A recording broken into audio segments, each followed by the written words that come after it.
For more on this, let's bring in Filiz Katman. She joins me live from Izmir. She's the president of the Energy Politics and Markets Research Center at Istanbul Aydin University. Great to have you here with us on TRT World. So why, is the middle corridor so important, especially right now?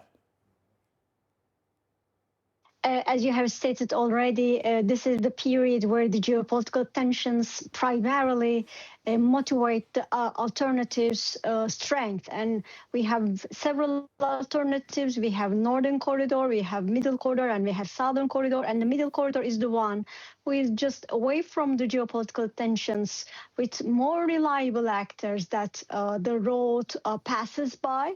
And this is a kind of period that I term it as a kind of corridor wars, the rivalry among the alternative routes. But the one that is shown already on the screen is the one that has the highest potential, with more capacity and with more support from the respective actors that are participating in the picture.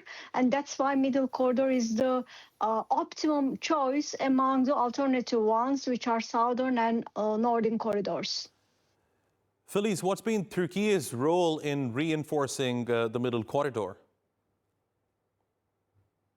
As it is reflected on the picture on the map, Turkey is at the very center of the project. And with regard to the capacity of Turkey, connecting the demand and supply, connecting east and west, and Turkey's stability, with regard to domestic stability, with regard to the capacities, with regard to investment opportunities in Turkey, and with regard to the support coming from the respective authorities to make Turkey such a logistical center, especially right after COVID-19, makes Turkey the best positioned country with regard to play that role.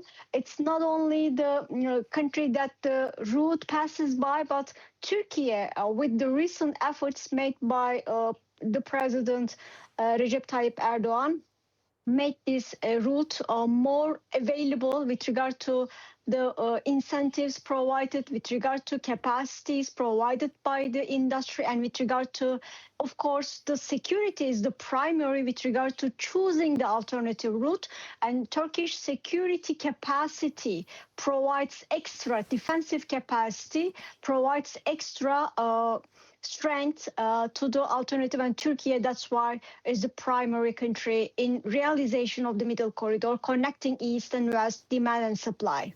But when you look at the project, obviously there are some people who say that China is dominating when it comes to investment in the Middle Corridor.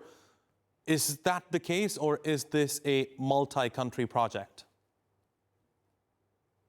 As we have seen with regard to the European countries, Turkey, and the Asian countries, it necessitates a kind of multi-actor partnership.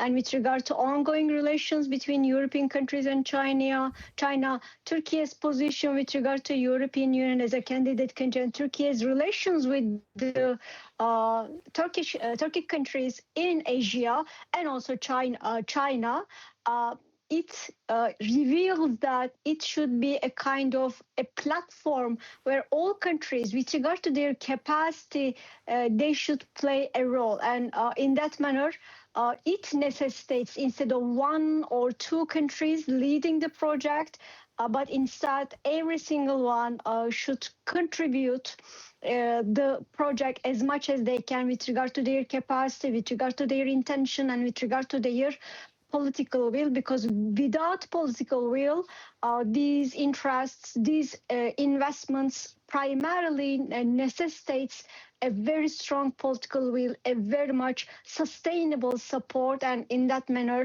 it necessitates, it makes more strong instead of more vulnerable if it is dependent on one country. If it is dependent on several countries, it gives extra strength to the alternative routes. Fascinating insights, Filiz Katman. Thanks very much for joining us here on TRT World. I really appreciate your taking out the time.